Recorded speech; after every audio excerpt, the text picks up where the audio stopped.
Bienvenido, don Carlos Rodríguez Brown, y los demás, y bienvenidos todos los miembros del club y amigos. Pero bueno, es una sorpresa muy agradable. El Club Liberal Español celebra hoy esta sesión dentro del programa Libertad y Progreso, que es el título de este año.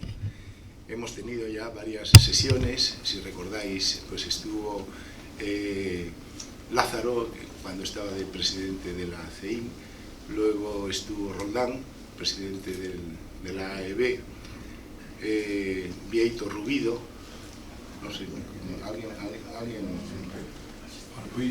pero en octubre, pero en mayo nos falta alguien. Bueno, y Juan Luis López Cardenete, que estuvo el otro día aquí y nos enseñó pues lo que en este momento está más de moda, el tema del cambio climático o del clima climático, como decía alguien. Las climadas climáticas. Clima climático. Hoy tenemos a don Pedro Svart. Pedro Svart lo voy a presentar yo. Si hubiera sabido que iba a venir Carlos Rodríguez Brown, lo hubiera presentado él. Pero te voy a presentar yo, después de decir siempre lo que me gusta decir. Y además por orden de los miembros del club. ¿Qué es el Club Liberal Español? ¿Qué es lo que queremos y qué hacemos?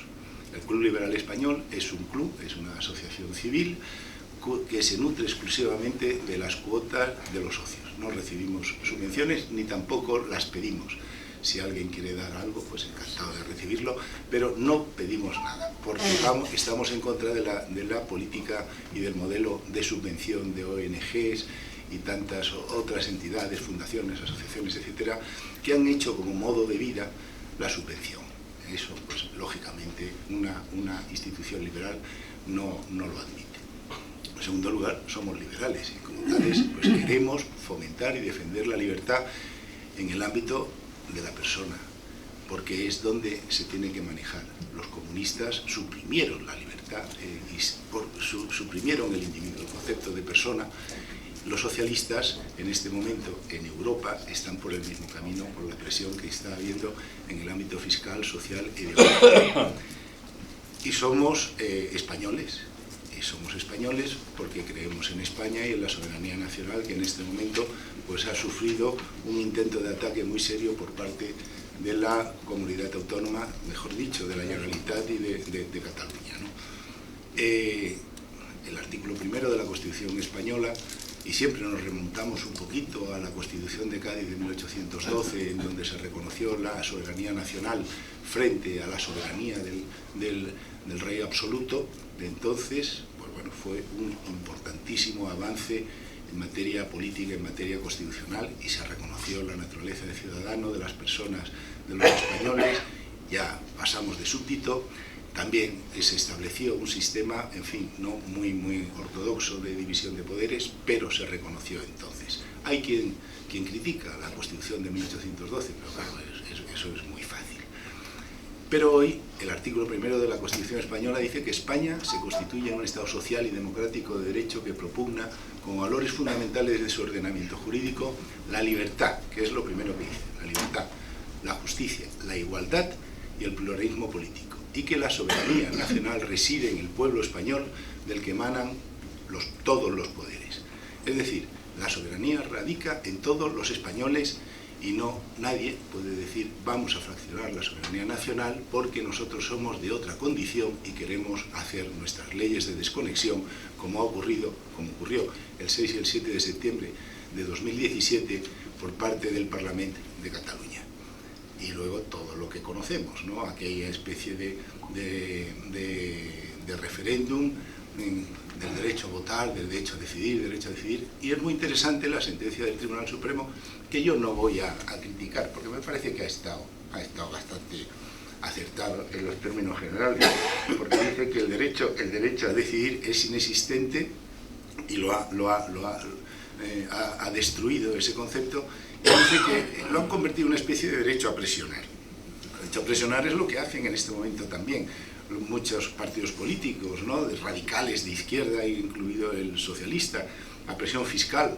La presión fiscal, se acaba de publicar por el Instituto de Estudios Económicos un estudio en donde se dice que España está 8 puntos por encima de la media en presión fiscal de la Unión Europea, de los países de la Unión Europea, mientras que el gobierno está diciendo que estamos 8 puntos por debajo de la media, lo cual cual es una mentira flagrante, que lo hemos estado comentando antes, pues porque hay gente que tiene una verdadera aversión a los números y hay que hacer los números.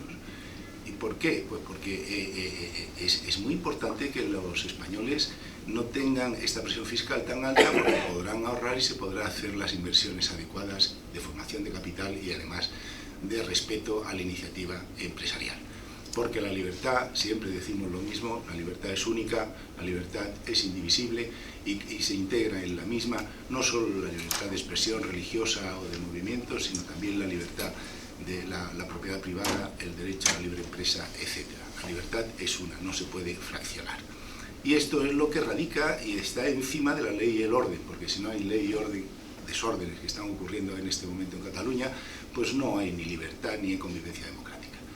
Bueno, yo creo que hoy, con esta pequeña presentación del Club Liberal, nos damos por satisfecho y ahora voy a presentar a nuestro ponente de hoy, don Pedro Esbarz, que he hecho una selección.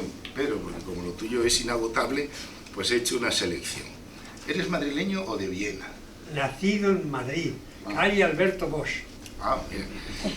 Porque en algún sitio he visto que alguien te ha puesto por ahí que habías nacido en Viena o habrás pasado parte de tu infancia. He pasado por Viena, Bueno, estudió Derecho en Madrid, es doctor en Derecho, hizo una tesis de ciencia política en la London School of Economics sobre Stuart Mill, alumno de Karl Popper, de lo cual presumes mucho y además yo creo que merecidamente se lo merece Karl Popper. Hiciste el ingreso en el Servicio de Estudios del Banco de España y catedrático de Historia de las Doctrinas Económicas, profesor en el CEU, profesor en muchos sitios, de la Real Academia de Ciencias Morales y Políticas, Premio Jaime I, Rey Jaime I. Has estado también en la política, has sido presidente del Consejo Económico y Social de Madrid y del Tribunal de Defensa de la Competencia de Madrid, que me dijo un día en confidencia que su objetivo era que desapareciera y lo consiguió. Y ha escrito más de 20 libros, pero voy a citar solamente 3. Nuevos ensayos liberales, Milton Friedman, un gigante del siglo XX, y En busca de Montesquieu. Bueno, pues hoy tenemos con nosotros el privilegio de tener a una persona muy vinculada al Club Liberal y además vicepresidente del Club Liberal Español, que es lo primero que me ha dicho. Oye, cuando has hecho el papel de expresidente Montpellerín y catedrático de Historia de las Doctrinas Económicas, no has puesto vicepresidente del Club Liberal Español. Digo, bueno, pues ya lo digo. Además pagando cuota, ¿eh? Claro. Pues bienvenido, Pedro, y muchas gracias. Muchas gracias.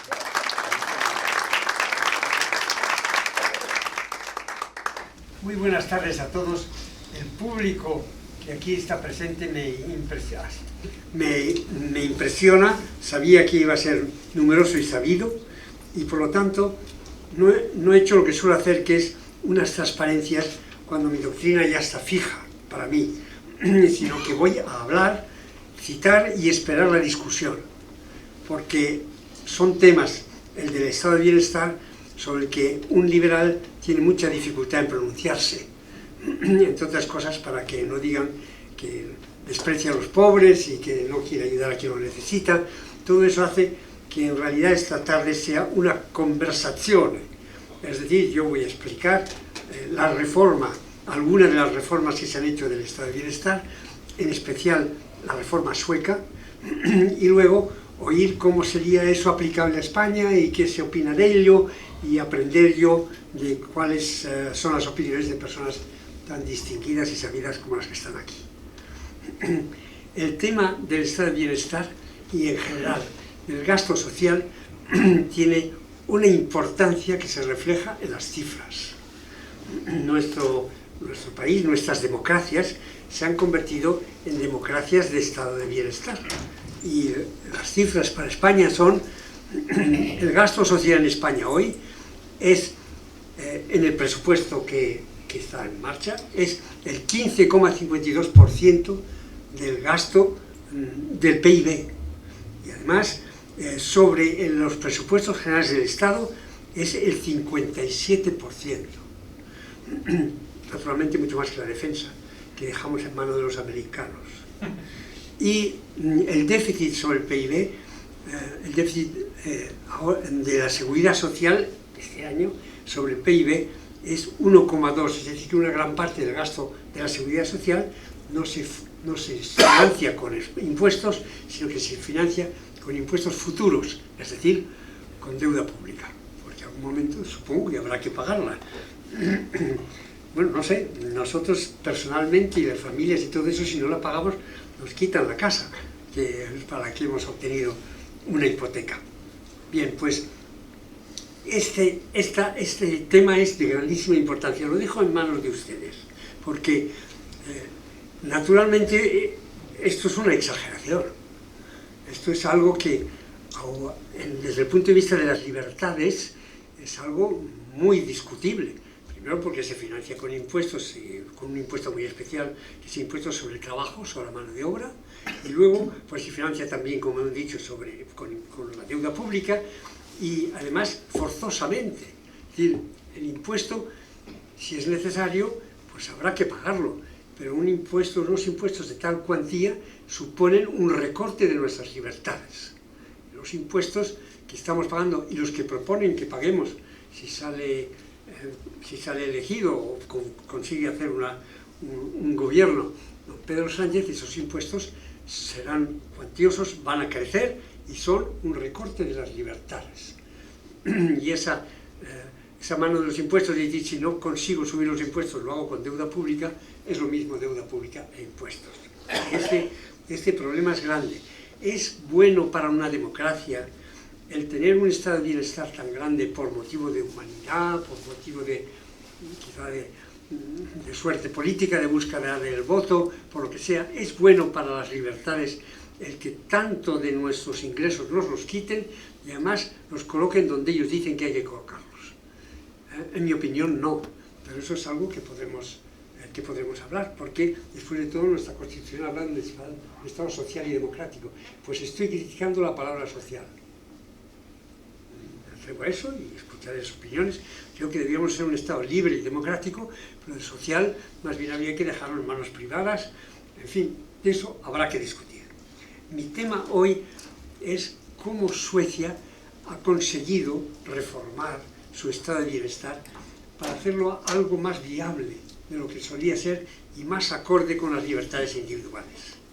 Y igual podría hablar de otros ejemplos, pero Suecia y las naciones escandinavas fueron el ejemplo durante tantos años para los socialdemócratas.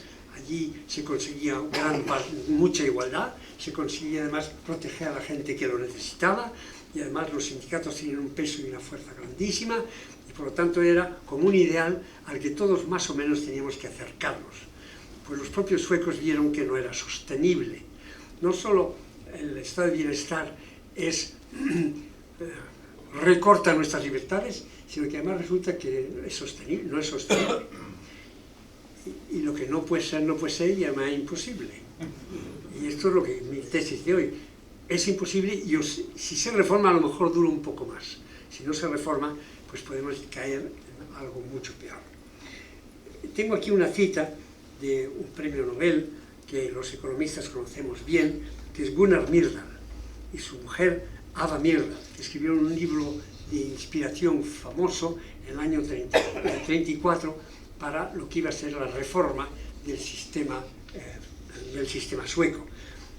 Es muy importante el Club Liberal porque las ideas al final acaban influyendo en la realidad, mucho más que en el oportunismo, porque la gente al final, bueno, no es cierto que seamos cínicos, nosotros queremos que nos respeten, que nos quieran, y entonces, como decía Smith en su libro sobre los sentimientos morales, y por lo tanto, el demostrar que algo es justo ya es un paso muy grande para que se haga. Y dice en ese libro El matrimonio, Gunnar Myrdal, por cierto, a Gunnar Myrdal le enfureció el que le diese el premio Nobel al mismo tiempo que a Hayek. Le estuvo bien. Y me alegro muchísimo de que rabiara, porque de él no nos acordamos y de Hayek sí. Entonces, esta pareja, al hablar del estado de bienestar, decía, no solo o ayuda a la igualdad, porque resulta que a las personas más ricas se les quita, siempre las ricas, en realidad los ricos son pocos y la seguridad social pesa sobre la clase media, pero en fin, a las personas más ricas se les quita algo para proteger a los que son más pobres y más necesitados. No solo eso, sino que ellos decían algo más. No solo vamos a fomentar la igualdad, sino que vamos a dirigir el consumo. Entonces decía en este libro lo siguiente: la política social no solo brinda una herramienta para lograr una nivelación radical de los ingresos que sea más acorde con las verdaderas necesidades públicas totales. El objetivo de nivelar los ingresos es una parte. La tarea más importante de la política social y su fin inmediato es organizar y dirigir el consumo nacional. El consumo nacional de acuerdo con líneas decididas políticamente, decididas por aquellos que sugiere el Estado protector. Entonces dice, especialmente hay que controlar el gasto o el consumo de los niños, quitándoles a los padres la decisión sobre qué bienes hay que comprar para los niños que necesitan, porque la educación ya la hace el Estado, la salud igual, que necesitan, y ver si los padres controlan bien el consumo de los niños, porque si se controla el consumo de los niños, entonces se tiene no solo una sociedad más igualitaria, sino también una sociedad acorde con los criterios de bienestar. Esto es lo soviético por la puerta de atrás, ¿no? Y entonces, ¿qué le pasó a Suecia? Que instaló este sistema y luego no le funcionó y ha hecho la reforma que voy a contar, para que se vea la esperanza de que a lo mejor aquí también podemos hacer alguna reforma de este estado de bienestar galopante, y además más galopante si nos gobierna el gobierno que quizás salga de las urnas. Si no me equivoco, hacen falta 231 votos en el Congreso para cambiar el contenido de la Constitución. Si quieren cambiar el título primero, si quieren cambiar la monarquía, ya son 245. Pero con 231 se puede hacer de todo, decir que los derechos esos de los que se habla pues van a ser derechos constitucionales a la vivienda, etc. Por tanto, es un peligro que tenemos cerca y nos incumbe a nosotros pobres, pero a nosotros el aclarar las ideas de tal manera y señalar lo que pasó en otro sitio para ver si no cometemos un error demasiado grande. Entonces, una de las personas que aplicó más a fondo estas ideas de Gunnar Myrdal fue Olof Palme, presidente del gobierno desde 1969 en Suecia. Fue asesinado, no se sabe todavía por quién, pero él redujo la libertad empresarial de tal forma, utilizando los fondos de los sindicatos para comprar acciones y estar en los consejos de administración. Aumentó los salarios de una forma excesiva y al final eso dio lugar a un crecimiento grave de la inflación. Curioso, lo importante fue que de 1991, que es cuando empieza verdaderamente el cambio, a 1993, el PIB per cápita cae un 6% en esos años. Y además el desempleo aumentó entonces del 2,6% en el 89 al 13% en el 94. Estas cifras las tomo, y mucho del pensamiento que hay aquí, del libro de Mauricio Rojas, Reforma del Estado de Bienestar en Suecia, 1991-1994. Este libro está traducido y se puede comprar. Yo lo he comprado a través de internet y lo he leído en mi pantalla, pero verdaderamente es muy interesante. Y Mauricio Rojas, una personalidad muy especial, chileno de nacimiento, huyó de Chile porque era de la parte izquierda y temía por su vida. Llegó a Suecia, aprendió sueco, se convirtió en profesor de Historia Económica y además fue diputado sueco allí. Y él es el que ha escrito este libro describiendo la reforma en la que él tomó parte. Muy bien. Él dice que en el año 91 comienza la revolución de la libre elección. intentan los suecos combinar el estado de bienestar con la libertad de elegir.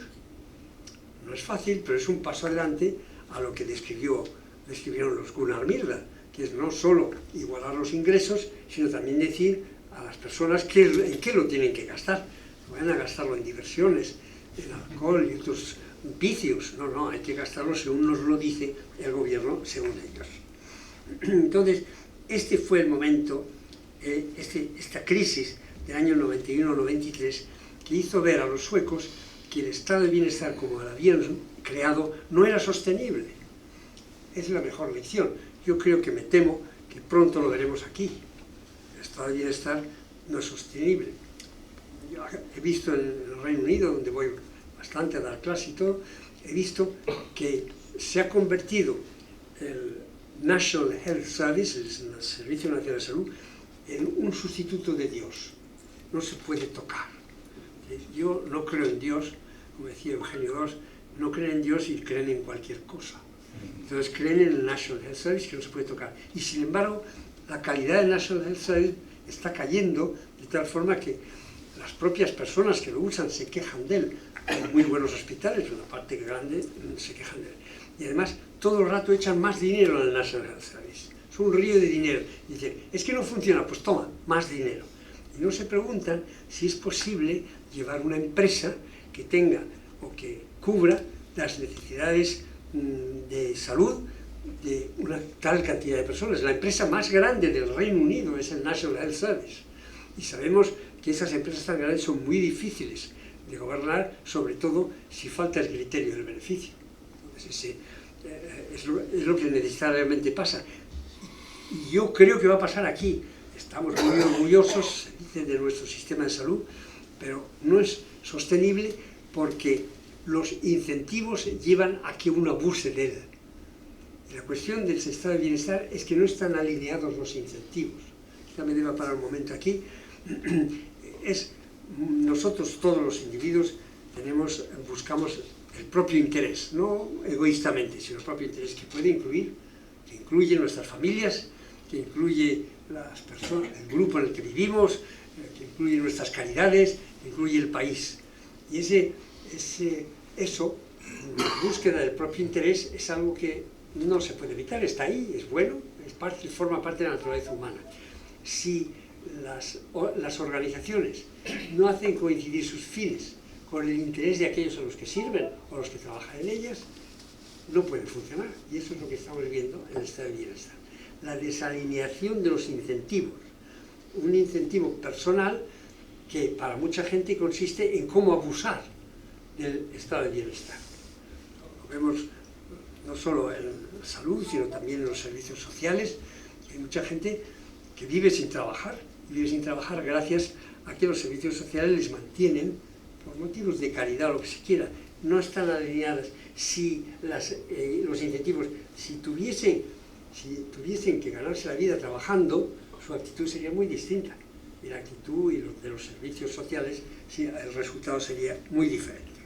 Bueno, entonces comenzó la revolución de la libre elección, que es que haya un sistema de bienestar, una sociedad de bienestar, como la llaman, pero que esa sociedad de bienestar permita la elección de dónde se consiguen los servicios que uno va a comprar. Y esa reducción o desaparición de los monopolios estatales en el suministro de servicios sociales fue lo esencial de lo que se hizo del año 91 a 93.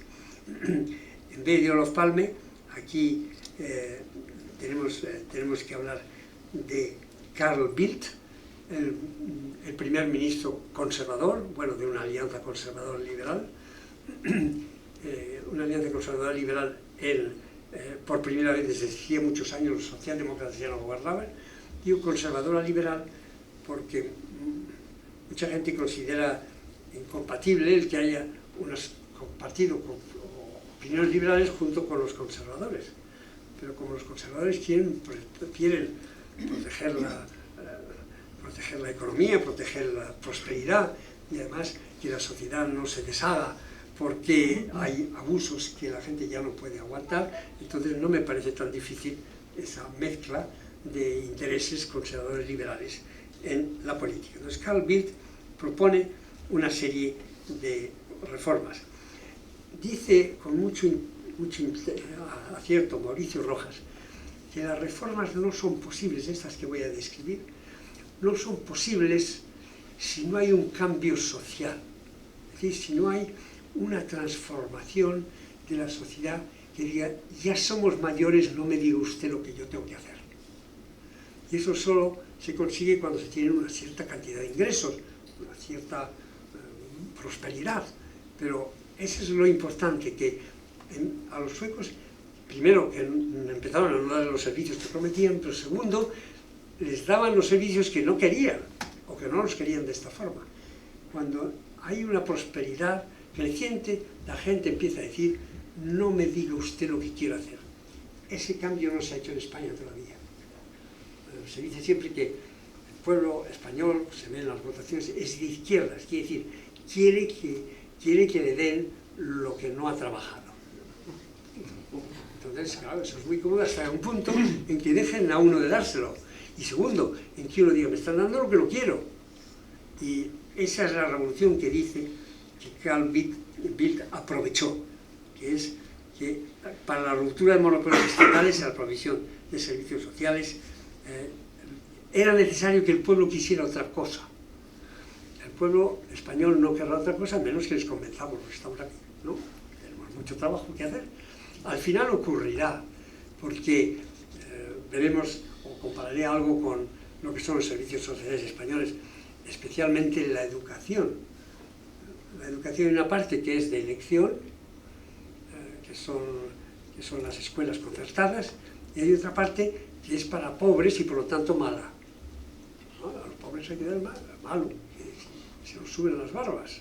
Entonces resulta que los institutos que eran una muestra de buena educación, de buena calidad, en tiempos, permítanme, el señor cuyos huesos están trasladando, en aquellos tiempos la educación en los institutos era de primera calidad, y aquí habrá gente que haya ido al instituto, supongo, ¿no? ¿Hay alguno? Sí, y de primera calidad, y además cómo hacían trabajar a uno, pues muy bien. Y entonces, la deterioración de los sistemas de educación españoles públicos es otra muestra de esto que estoy diciendo, que el sistema social o de beneficios sociales se deteriora porque la gente, porque los incentivos de los que enseñan, de los que van allí, de los padres, esos incentivos no se alinean con lo que es verdaderamente su interés. Bueno, los colegios ya sabemos, los colegios públicos, cuando los padres van a los profesores a decirles, ha suspendido usted a mi hija. ¿Cómo es esto? Haga el favor de aprobarla, que si no, no tiene beca. O eso que decíamos en la universidad, nos oíamos en la universidad, no me suspenda usted que me quitan la beca. ¿Me quita usted? Y ese deterioro que lo hemos visto en la enseñanza pública, yo me temo que lo vamos a ver también en la sanidad pública. Bueno, veamos a ver lo que hicieron los suecos. Primero, para hacer, antes de esta reforma, una reducción drástica del impuesto sobre la renta.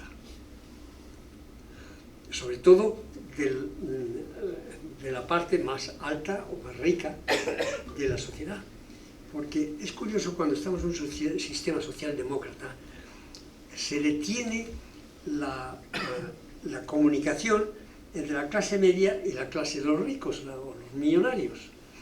Los grandes millonarios suecos, que son viejas empresas, sobre todo de navegación, pero otros, ellos no temen el sistema de bienestar ni el sistema socialdemocrático. Decía un señor de Jerez que él, gracias al ERE, podía ir a tomar un cafetito al bar de la esquina, porque si no le insultarían. Entonces, la gente que tiene dinero paga impuestos altos, pero así está protegido de la mala opinión o de los insultos de quienes dicen que no puede haber ricos, sino que tiene que ser rico uno, ¿no? La persona que protesta. Entonces, es curioso que precisamente el tipo de impuesto es el que impide esa subida social de las personas a determinado nivel. La autora de Pipi Calzas Verdes, al final, calzas largas, se fue de Suecia porque un año tuvo que pagar el 105% de sus ingresos. Entonces, esa barrera es muy importante antes de hacer, o al mismo tiempo que se hace la reforma, hay que hacerla bajando los impuestos, pero no para aumentar la deuda, sino porque la reforma tiene que incluir la reducción del gasto, para que siempre quede eso equilibrado. Eso es lo primero que hicieron y les salió bien, porque luego lo acompañaron de muchas e importantes reformas. Voy a hablar primero de la reforma de la educación. En Suecia se introdujo el bono escolar. El bono escolar muy especial, que yo tendería a criticar, que es que uno le dan a las familias un bono escolar que puede gastar en la enseñanza pública y en la enseñanza privada también, pero al bono escolar no le puede añadir nada. Es un bono escolar que tiene que ser igual para todos. Precisamente, lo digo como catedrático de universidad, muchas veces las personas cuyos padres tienen menos son las que trabajan con más ahínco, y que los padres se sacrifican y no van de vacaciones a Alicante o a Benidorm para poder pagar un profesor que añada, o poder pagar más para la educación.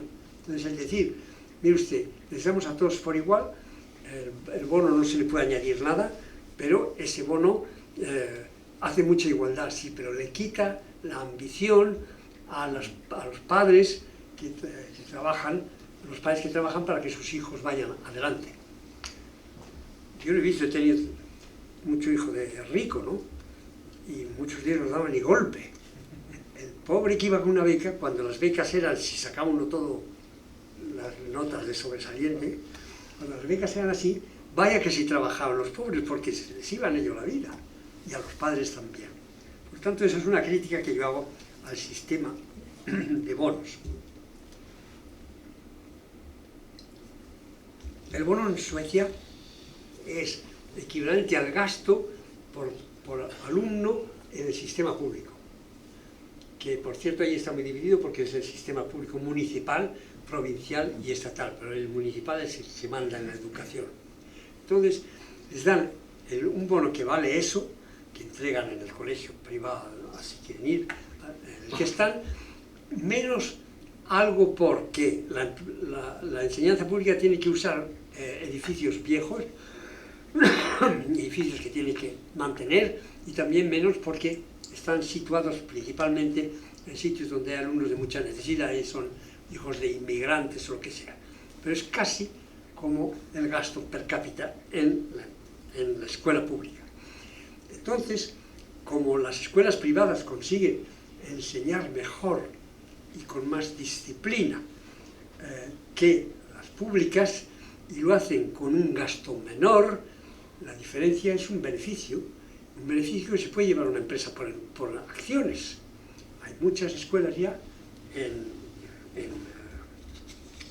Suecia, muchas escuelas, la cifra que tengo aquí es de que principalmente en la parte de Estocolmo, el 34% ya de los colegios o de los alumnos van a colegios privados, y estos colegios ganan un beneficio y por lo tanto hacen nuevos colegios o los hacen fuera de Suecia. Y esto lo veo especialmente en la salud. Ganan dinero y por lo tanto invierten. Entonces la idea, cuando yo leo que esta es una institución sin ánimo de lucro, me agarro los bolsillos, porque lo que hacen es repartirse los que están trabajando en ello el lucro. No se lo dan a un accionista que ha puesto el capital. Entonces, sin ánimo de lucro, es decir, con ánimo de lucrarse, que no es lo mismo que... Entonces, no es sin ánimo de lucro, pueden lucrarse y además lucrarse y reinvertir. ofrecen alternativas pedagógicas distintas y disciplina. Una de las preocupaciones que tienen los suecos hoy en día es que la enseñanza en Finlandia es mucho mejor que en Suecia. Los finlandeses son un pueblo muy unido y toda la educación es pública allí y tiene una tradición de enseñanza en la que en los colegios hay mucha disciplina y mucho trabajo. Hablan los suecos de abandonar la enseñanza como juerga para hacer la enseñanza como educación. Y en efecto, se quejan de que en los colegios públicos habla la gente con palabrotas, tienen una indisciplina total y los profesores no imponen lo que hay que ponerse, que es el orden en las aulas. Entonces, estos colegios privados enseñan que con disciplina se pueden tener mejores resultados. Además, entonces al final el bono escolar tiene que ser igual para todos. Es un bono que es casi como el gasto en las empresas privadas, en los colegios privados, cosa que yo he criticado, pero las empresas que aceptan este bono a cambio de los servicios ganan dinero, porque se calcula su coste según el coste de los colegios públicos. Y ellos tienen un coste mucho menor y unos resultados mejores. Entonces, esa diferencia es un beneficio que aplican a su lucro y a su inversión capitalista, que en fin, habría que extender esa idea aquí también, en España. Reforma de la salud. La reforma de la salud hace que en estos momentos haya el 26% de los servicios de salud se dé en centros privados. Todos los centros tienen que dar una guía de salud, los públicos y los privados, diciendo qué es lo que ofrecen, para que la gente pueda elegir con información en los sitios donde puede haber hospitales privados. El sector público obtiene o contrata servicios médicos al sector privado, y el sector privado tiene una financiación por capitación y ahora una financiación por bonos, y eso le da lo mismo que en la educación, el mismo efecto, que es, tienen buenos servicios bien vigilados, unos servicios que se les pagan como si fueran hospitales públicos, como tienen unos gastos menores mucho más controlados, entonces tienen unos beneficios y empiezan a crear empresas de hospitales. Una de ellas bien conocida es Capio, que tiene inversiones o tiene hospitales en Francia, en Alemania y en España. Ahora se lo ha vendido a un fondo de inversión, pero el Quirón fue comprado por Capio. Es decir, que estas empresas de salud financiadas por bonos en Suecia son empresas que hacen dinero y por lo tanto pueden invertir fuera, no solo dentro, sino también pueden invertir en otros países. Está prohibida la selección de enfermos, es decir, que a mí por ser mayor y tener achaques, de los que me estoy reponiendo sin duda, pero yo he visto cuánto gasto de medicina ahora comparado con cuánto gastaba hace 20 años, es una verdadera vergüenza la cantidad que yo necesito, pero en Suecia no me pueden rechazar. ¿Usted cuántos años tiene? X. Es usted demasiado viejo, ya se ha tornado. Y además es diabético, que yo no lo soy, etcétera, ¿no? Entonces no pueden rechazar. Y hay medidas, y además esta forma de organizarse no solo les da un beneficio, sino medidas para la prevención, porque el hospital privado tiene una población que es a la que sirve y la que le paga con los bonos.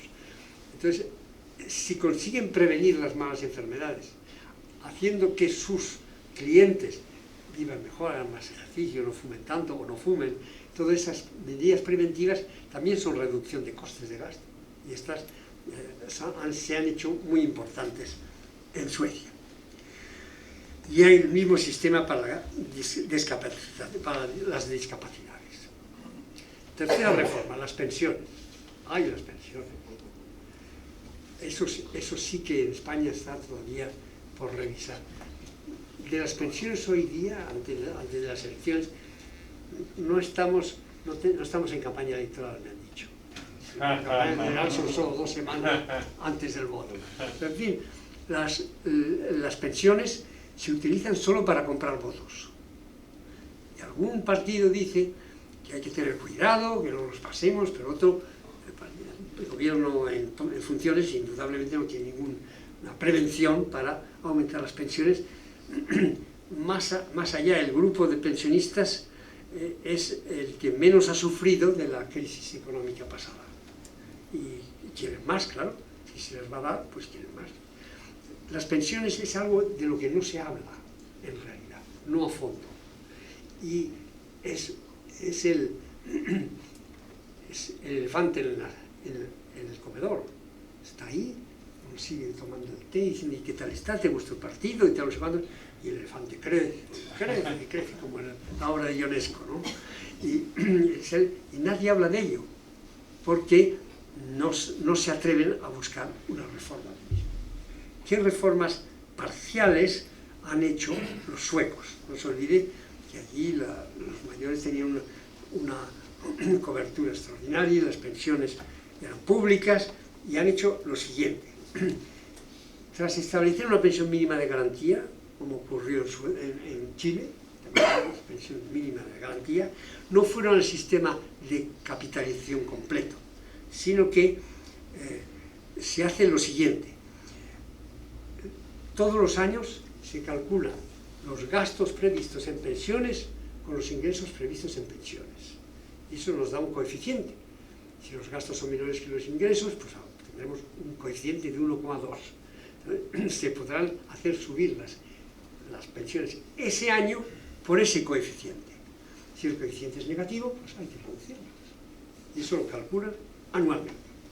Segundo, lo que hacen es que el monto de las pensiones no lo paga la empresa, lo paga el trabajador, con el 18,5% de sus ingresos brutos. ¿Qué es lo bueno de que no lo pague la empresa? Un impuesto a la empresa por emplear reduce el empleo.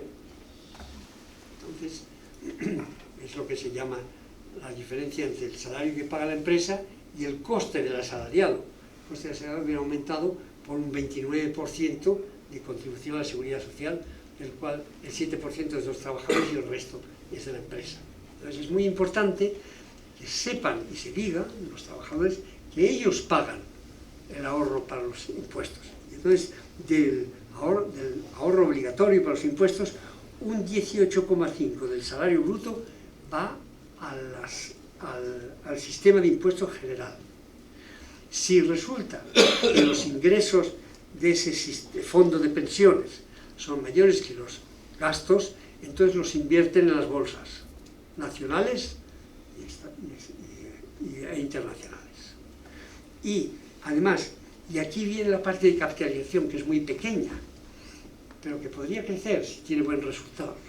Y la parte de capitalización es que el resto, que va el 2,5% del salario bruto, van a una cuenta de capitalización personal, no al fondo de pensiones general, sino a cuenta de capitalización personal. Entonces, además, permiten retrasar la edad de retiro a voluntad. A voluntad, a acuerdo con la empresa, o con lo que sea. Entonces, sobre todo en el sector público, si el trabajador allí dice, yo quiero seguir, no creen en eso de que los que siguen trabajando le quitan el puesto a los más jóvenes, porque cuando uno trabaja, y lo sabemos todos los que estamos aquí, si yo dejara de trabajar, pues hay 4 personas que dejarían de cobrar. Tendría que buscar otro sitio, porque yo les doy el sueldo, y entonces, y no digamos en la universidad. Entonces la idea es que uno puede seguir si llega a un acuerdo con su empleador hasta donde quiera. Y eso, naturalmente, es que siguen aportando a las pensiones, lo que hemos visto, y además que no cobran la pensión, o si cobran la pensión les permiten hacer una parte fuera, no como ahora aquí en España, que si cobras la pensión y te pones a trabajar, pues te cobran o te quitan la mitad de la pensión, es como está ocurriendo. Entonces, las 3 cosas que por lo menos habría que reformar es la educación, la sanidad y las pensiones. ¿Está España dispuesta? Yo creo que no. ¿Están dispuestos los pensionistas, los partidos, a fastidiar a los pensionistas explicándoles lo que no puede ser, no puede ser? Yo creo que no. Salud, el mejor sistema de salud que tenemos, pues, conocido, que es buenísimo. Vamos por el piso 13 cayendo del rascacielos, y claro, pues estamos muy bien. ¿Qué tal vas? Pues por ese 13 fenómeno. No se sabe lo que va a pasar, que nos va a pasar como en el Reino Unido.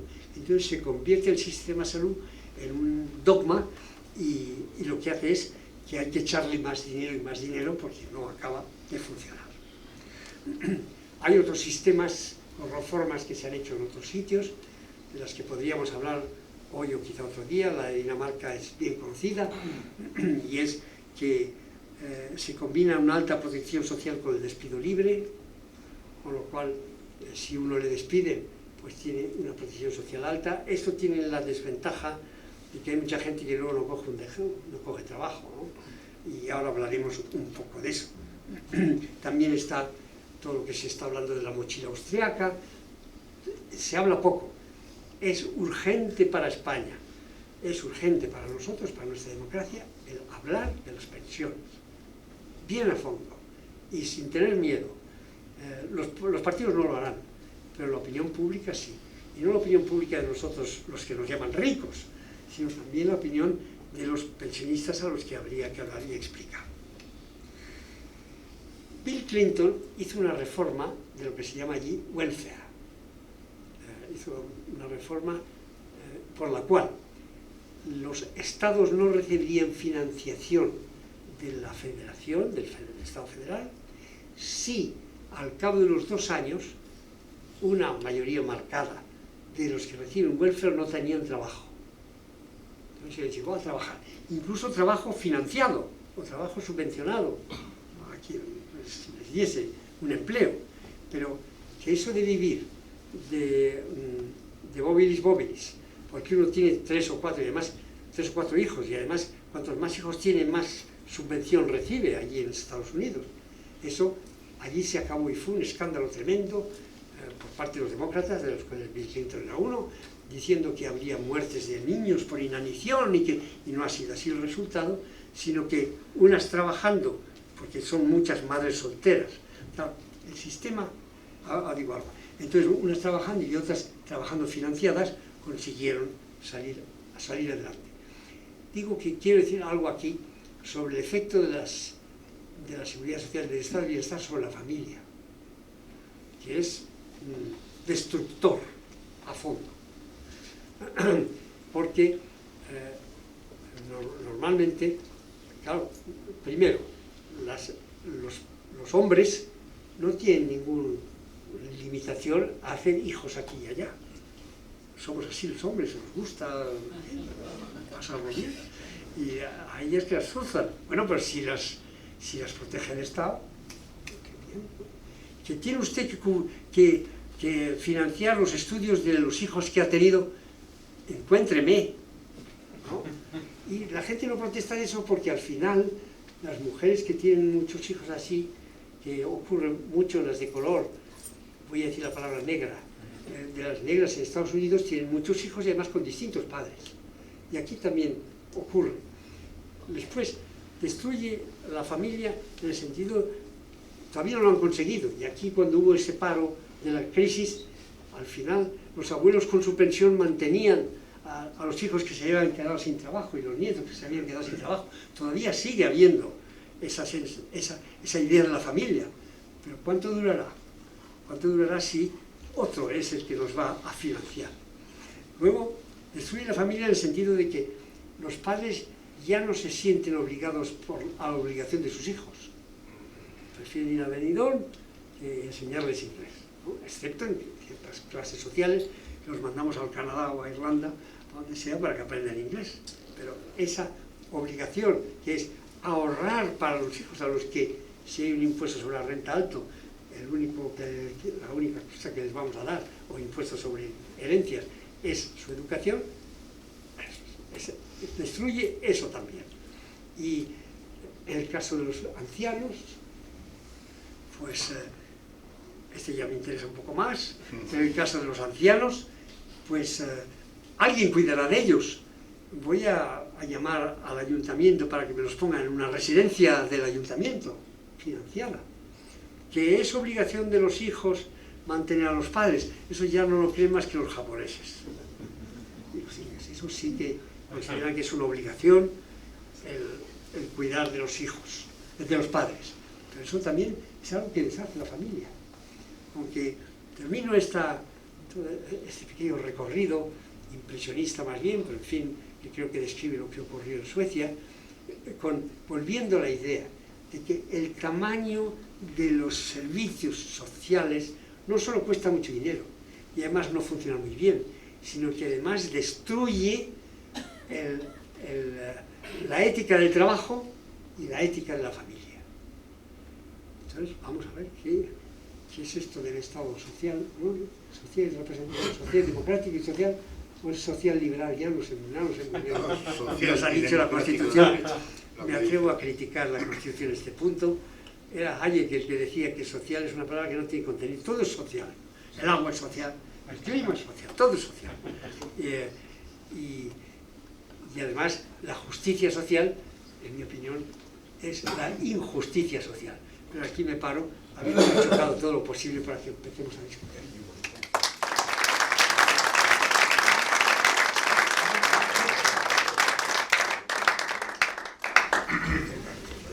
Pues muchas gracias, Pedro, ha sido entretenidísimo y además hemos aprendido mucho sobre el sistema sueco sobre la posibilidad de hacer una reforma, ¿no?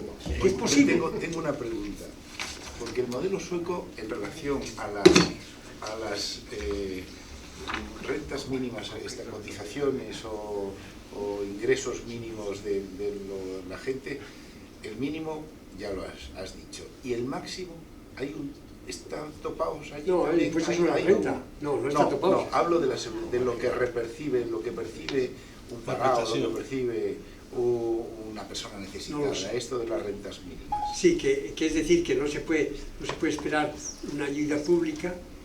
Bueno, en realidad, si a uno nos dan un bono para la educación de los hijos y otro bono para la salud, ahí no hay limitación, al contrario, dan a todo el mundo lo mismo. Y además un ingreso a la persona. Bueno, no, a la persona... Para que viva.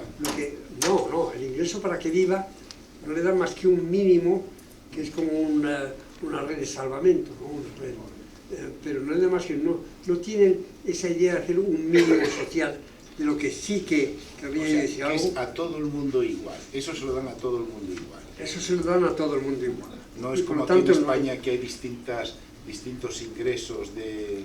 ¿Cómo estos ingresos de la seguridad social? De las prestaciones. De las prestaciones de seguridad social que aquí de lo que esté cotizando, depende de las cotizaciones. A todo el mundo igual. Y las prestaciones limitadas con el salario mínimo siempre referenciadas.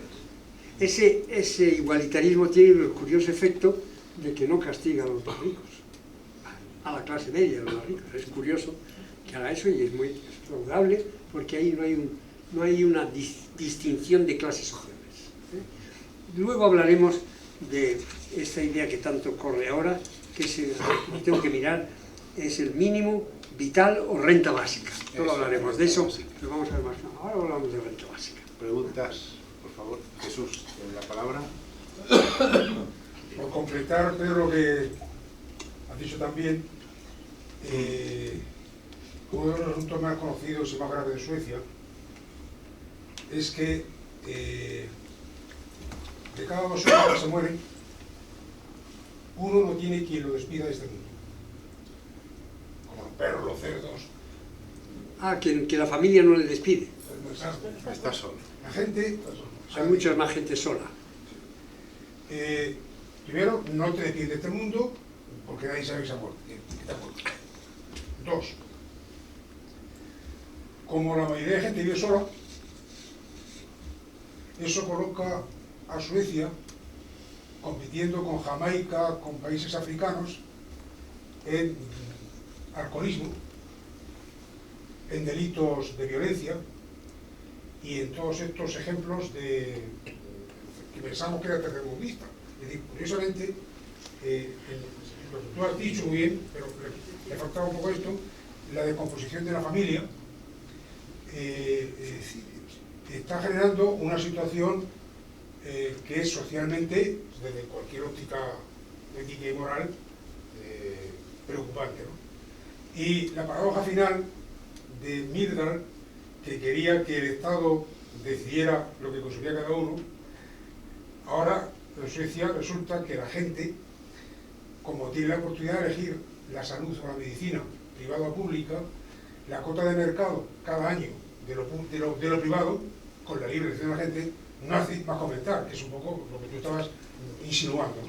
O sea, la elección de la gente, cuando tú dejas a la gente elegir con un bono, resulta que la gente se ha convertido, vamos, cada vez el porcentaje de niños que se educan en Suecia en lo privado es mayor, y la gente que va y se ha convertido en industria exportadora, es decir, en un negocio magnífico, como tú ya has explicado. Keynes hablaba de la eutanasia del rentista. Esto es la eutanasia del estado de bienestar. Pero mientras tanto, el efecto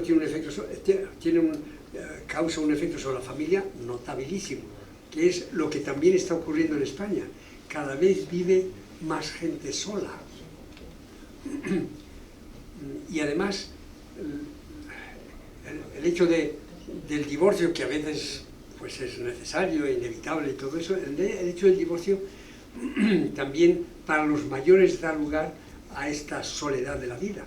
Y la soledad de la vida, yo el otro día estuve en un cementerio de mi pueblo, y allí están no solo las cruces y las tumbas todas limpias y todo, sino que se ve que hay gente que se preocupa de eso y que lo recuerda. Y eso, si lo hace el Estado, no tiene importancia. Entonces, este es otro elemento, muchas gracias Jesús, otro elemento de la disolución de la familia por el estado de bienestar. Eso. Juan, tiene la palabra. Sí. Vamos a ver. Yo empiezo por nuestro artículo primero de la Constitución. Y efectivamente, donde se impone un sistema de pensamiento único que es socialdemócrata. Entonces... No es así exactamente, sino que es, como dice el artículo... Bueno, España se constituye en un Estado social y democrático. Y democrático, sí, pero en sí, bueno, pero es lo mismo que socialdemócrata. No, pero es que vamos a eso. Es que en definitiva estamos desde la Segunda Guerra Mundial con un pensamiento único en toda Europa, que es el pensamiento socialdemócrata, porque con matices de un tipo o de otro, pero todo el mundo pues está siguiendo el mismo tipo de políticas, el mismo tipo de acciones, y bueno, pues entonces estamos inmersos en eso. Yo hubiera preferido que hubiera sido un Estado de Derecho, simplemente, y no calificar nada. Pero aquí nos vamos siempre a calificar cosas, y efectivamente, porque viene de una imposición, sabemos cómo se tuteló la transición, y sabemos cómo pasaron toda una serie de cosas aquí. Luego hay una diferencia, evidentemente, entre las sociedades suecas o nuestras sociedades, por ejemplo, del sur, igual que hay una diferencia, tenemos en todos los países entre las zonas del norte y del sur, unas con unas características y otras con otras distintas. Tenemos cuestiones sociológicas ahí de base. Y luego la cuestión básica, y las autonomías, y el modelo de Estado. ¿Por qué no nos metemos con eso? Y decimos que efectivamente es o pensiones o autonomía. Mire usted, es así de simple. Y entonces, a lo mejor conseguimos que la gente entienda que su dinero está sirviendo nada más que para comprar votos, para comprar cargos públicos y para cosas de estas. Y esta es la única cuestión que yo veo. Y lo siento mucho, pero es que veo que esto pinta mal con todo lo que está pasando, con la fragmentación, que no es una cosa ocasional, es una cosa diseñada, es una cosa que viene de lejos y que efectivamente no sabemos lo que va a pasar. Y por eso quizás sería interesante desde el mundo liberal a lo mejor aportar esas ideas, digamos, más profundas, más trascendentes, donde está la base del problema.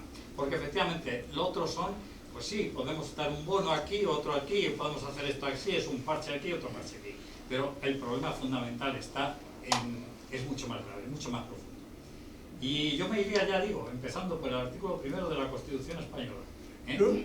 Los bonos, como hemos dicho, son como una eutanasia del estado de bienestar, pues la gente se pasa. A veces hay que combinar la reforma de la Constitución con modestos cambios, cuyo efecto nosotros sabemos y que nos llevan por el mejor camino.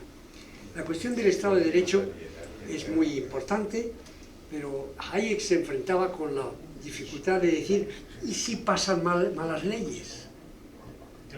Que están pasando. Claro, entonces el Estado de Derecho no me resuelve nada si los legisladores hacen lo que no deben. Y la solución que intentaba dar Hayek era que todas las medidas que se tomaran se aplicaran a los propios legisladores y que no hubiese un grupo de personas fuera de lo que son las limitaciones vistas. No es fácil. El Estado de Derecho en sí, si las normas son siempre universales, tiene un límite al abuso. Sin embargo, hace falta algo más. Es una filosofía sobre cómo debemos organizar nuestras sociedades, que se añada o que esté al lado del Estado de Derecho. Aunque social, sí, pero social liberal, oiga. Manolo Pino, por favor. Sí, bueno, en primer lugar felicitar al conferenciante por su magnífica exposición y siguiendo un poco en la línea de la intervención de Juan.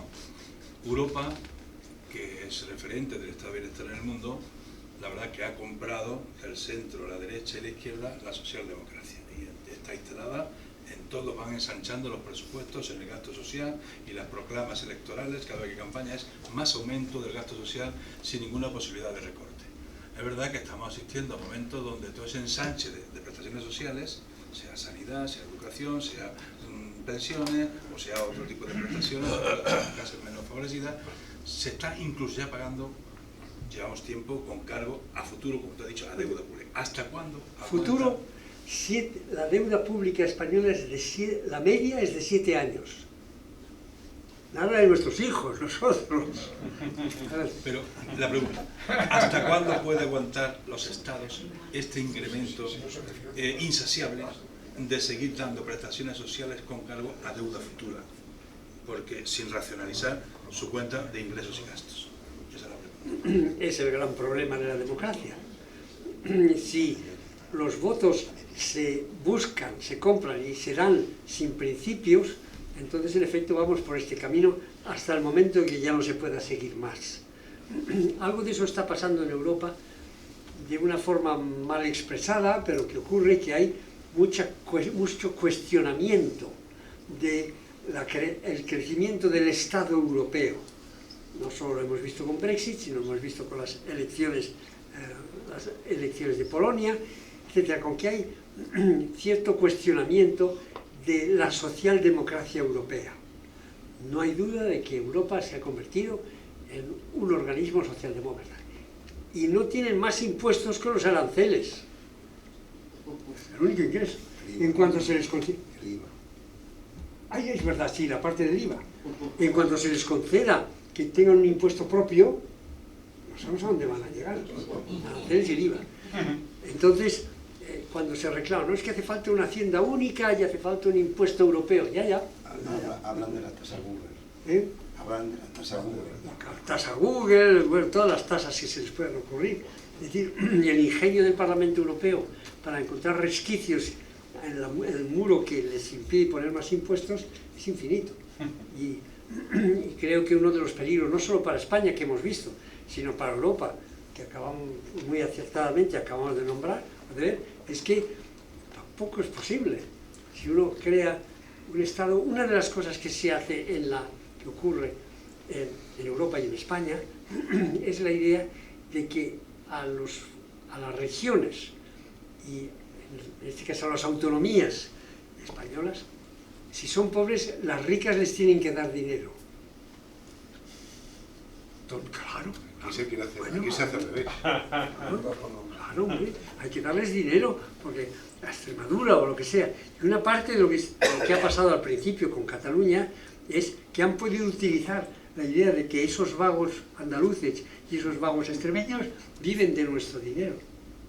Entonces, la redistribución tiene también un peligro, y sí que es un principio que está en el centro de la idea europea. Perdón, Ramón. a ver si completas, ¿qué pasa con el Banco Central Europeo, que es el que alimenta de financiación a la socialdemocracia europea con coste cero? Eso es para otro día, ¿no? Me considero especialista en cuestiones monetarias y el Banco Central Europeo. Y además, incluso ahora voy a ir al Parlamento con dos compañeros, uno de Cambridge y otro de Buckingham, a hablar de un índice de la integración por medio del euro y otras cosas. Y me ocupo de eso. Confirmo que es una cuestión bastante amplia, que podemos verla otro día. Pero sí, el Banco Central Europeo se debería... No tiene esa intención, pero habría que ver si está bien organizado y tal, pero eso, si me permitís, vengo otro día dentro de 2 años y os lo...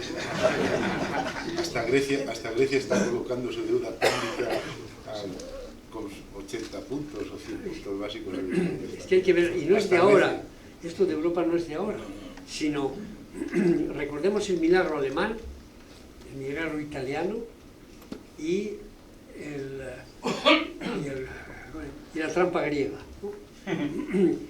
Italia durante unos años y Alemania durante unos años después de la Guerra Mundial creció muy deprisa, entre otras cosas porque estaba reconstruyendo, pero también porque el sistema que había en Alemania, había instalado Erhard, era un sistema de impuesto, con moneda sólida, impuestos bajos y privatización, y así lo hizo. Siempre es muy interesante comparar el Reino Unido de Attlee con la Alemania de Erhard. El Reino Unido de Attlee no crecía y la Alemania de Erhard sí. Entonces, todo eso se ha perdido.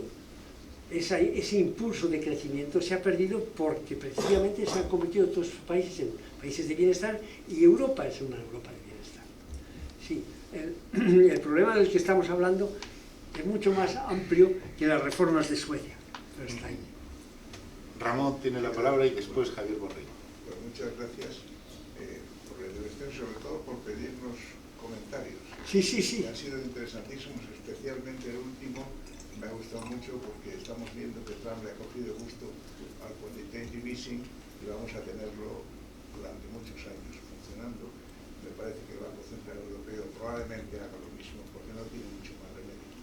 Quería comentar también a Sogai de este asunto que recordarán el Spiegel, creo que fue en febrero del 17, descubriendo uno de los planes estratégicos del ejército alemán, que en el horizonte del 2040 uno de los escenarios era la no existencia de la Unión Europea.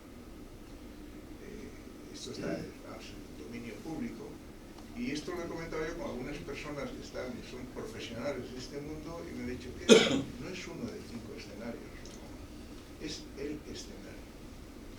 Entonces ese comentario lo dejo aquí para que lo tengamos en la cabeza porque al socaire también de las guerras comerciales que estamos viendo, alguien ha descubierto que si pierde industria, pierde poder y pierde liderazgo tecnológico.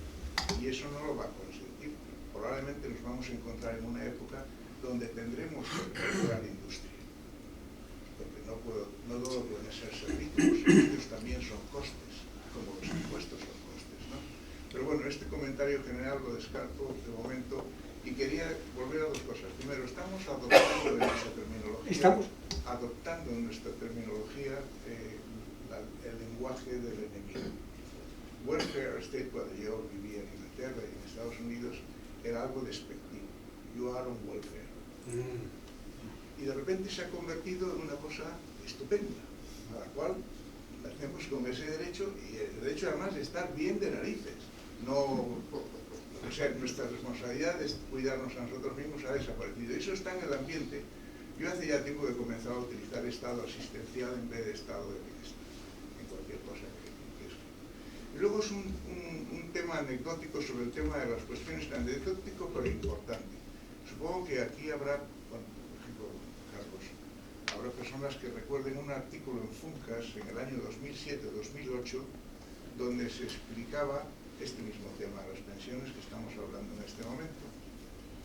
A raíz de ese estudio, publicado en septiembre de 2008, recuerdo ahora, resulta que todos los gobiernos de la democracia, hasta el último año de Zapatero, han retirado de los superávits de pensiones, de las superávits de contribuciones de cada año, ese 2% o 20% que ponía usted antes, lo han ido retirando desde Felipe González, desde Aznar, y hasta el último año de Zapatero, que retiró 6.000 millones de superávits. Todo eso junto suma 265.000 millones de euros.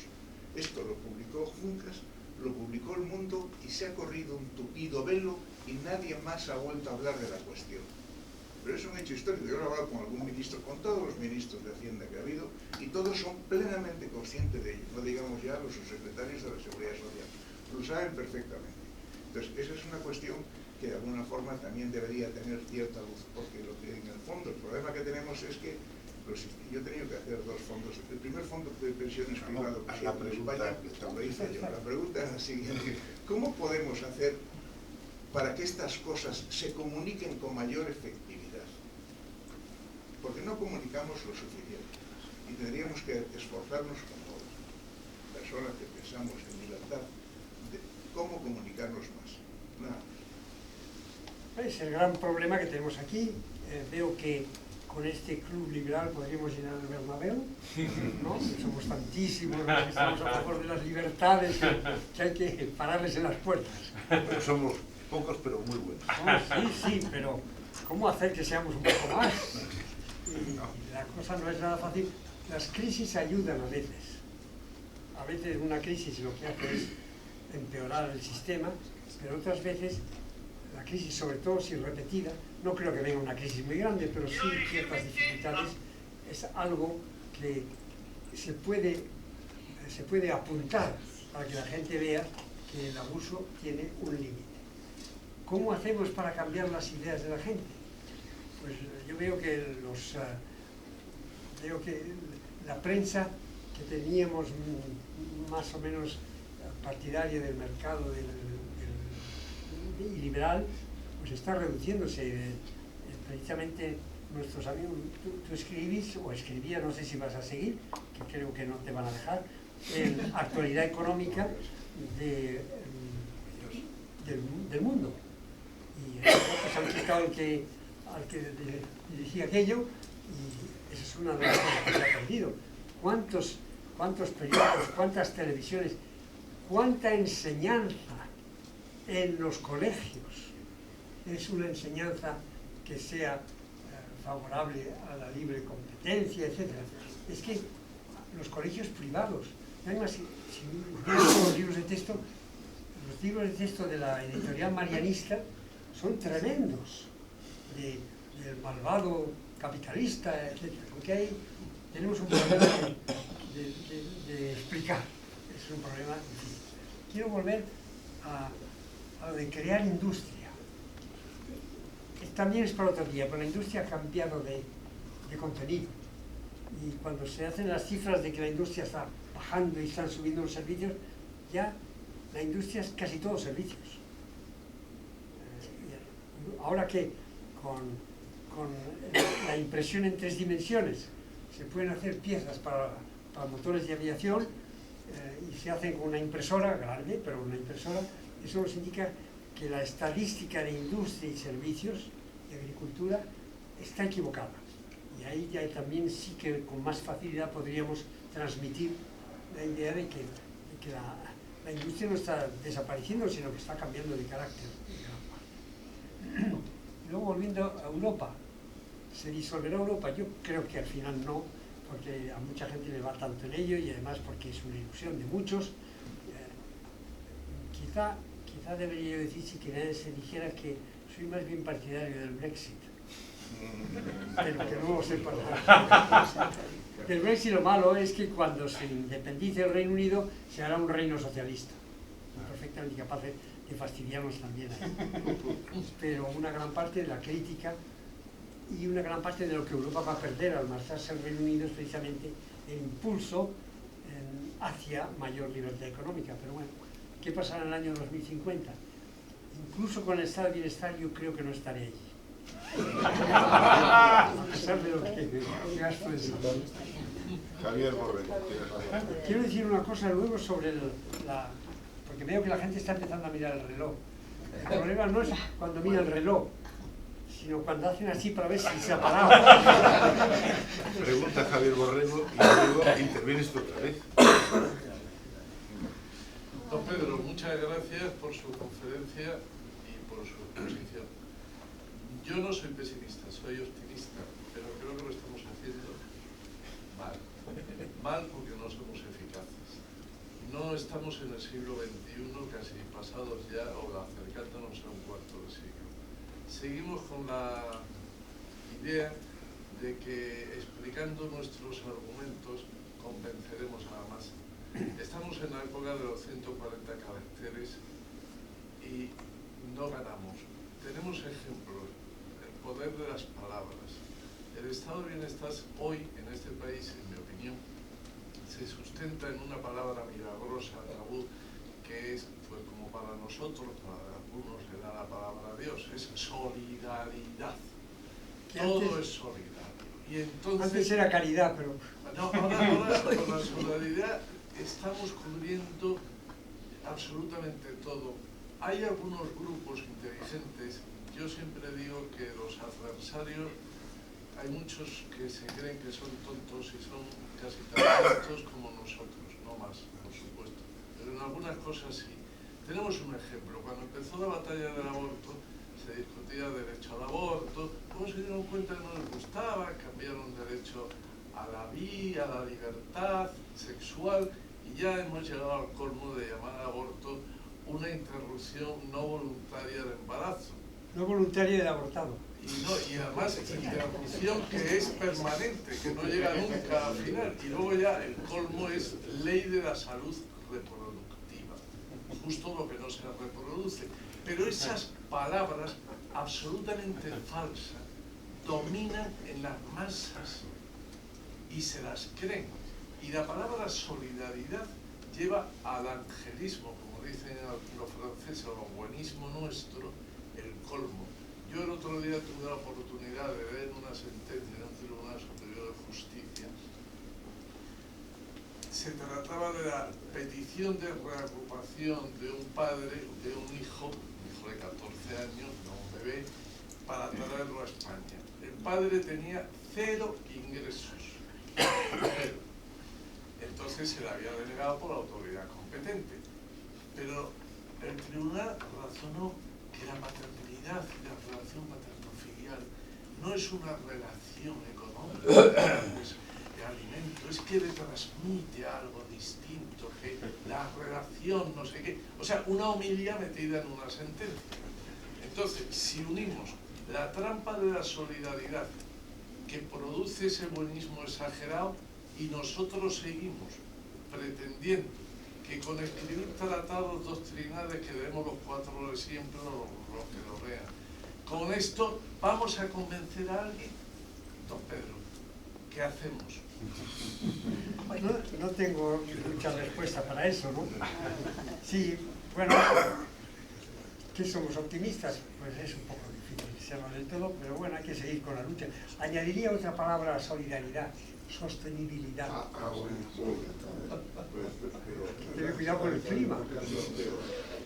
Entonces, las dos juntas, las empresas quieren ser sostenibles y los bancos quieren ser sostenibles y además ayudan a muchas ONGs para ser solidarios. Sí, el vocabulario lo llamaba Hayek las palabras weasel words, ¿cómo se diría en español? Comadreja. Las palabras comadreja, que son palabras que muerden y que se escurren. Y esas palabras pues es muy difícil combatirlas. Voy a acabar con una palabra que es la idea de un ingreso mínimo vital o una renta básica. ¿Quién puede oponerse a un ingreso mínimo vital? Lo necesitan muchos pobres y además así se evita la pobreza, ¿no? El ingreso mínimo vital consiste en pagarle a alguien por no trabajar. Y eso sí que es un punto gravísimo de nuestra democracia, que es que la gente va a tener eso y entonces no es que nos podemos dedicar a las artes y haremos mucho teatro y mucha pintura, tal, porque nos va a pagar alguien un mínimo vital y además nosotros vivimos más o menos mal, estamos dispuestos a vivir con poco. Esta idea del mínimo vital es algo que habría que combatir a fondo, y ya lo prometen varios partidos. Dentro de poco lo prometerá algún partido más de centro de derecha. El mínimo vital para combatir la igualdad, la desigualdad. La desigualdad se combate con el empleo y el trabajo. Y el pagar a alguien por no hacer nada, pues se ve que es catastrófico. Hoy he citado mucho a Hayek, no sé por qué. Pero ¿sabes por qué? El argumento a mí me lo han dado alguna vez. Dice, es que pagamos por la paz social. Ah, bueno, lo del cafetito, el Jerez, de los Osborne. Ahora es que ahora yo, como les dan los Eres, yo puedo ir a tomar una copita al bar sin que me insulte. Eso nos llega muy lejos. La última pregunta. Sí, podría hacer una aportación filológica, terminológica. Puerto Rico, que como todo el mundo sabe, la lengua vehicular que se dice ahora es el español al 100%, pues tiene que traducir las instituciones federales, etcétera, etcétera. Y han traducido maravillosamente el welfare. Se llama el mantengo. ¡Qué bonito! Vamos, es un uso generalizado. El mantengo.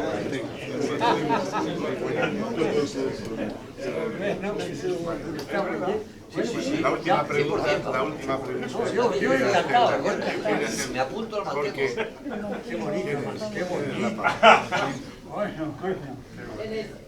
Yo quería hacer una pregunta. En el sistema de bienestar social, el problema que está habiendo también de déficit no está muy unido en este momento a la cantidad de extranjeros que tenemos procedentes de los países africanos, Filipinas, etcétera, etcétera, países del este que no están dentro de la Unión y que de alguna manera no está controlado tampoco quién no tiene que tener porque realmente es un trabajador cuando, por ejemplo, el tema de Cataluña, la cantidad de dinero que se está dando para atraer a gente, favoreciéndolo con dinero que se le da fijo, 900 euros al mes, a este señor que viene de Marruecos, que no tiene trabajo, que se financia, esto en no solamente España, sino Europa entera.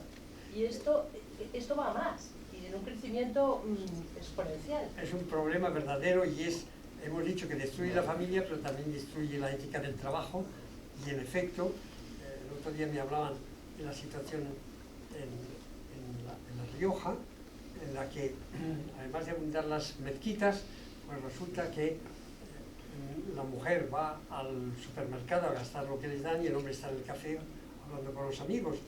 Es decir, está destruyendo, está provocando el enfrentamiento racial. Y son muchos, en Polonia y en otros sitios son muchos el caso. En el Reino Unido detestan los inmigrantes porque trabajan más que ellos. En cambio, en España empezamos a detestar a los inmigrantes porque no trabajan nada y les pagamos.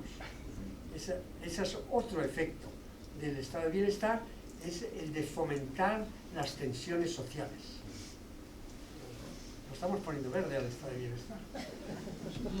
Hay que llamarle estado de malestar. Es que ya lo mantenemos nosotros. Pues muchas gracias. Muchas gracias.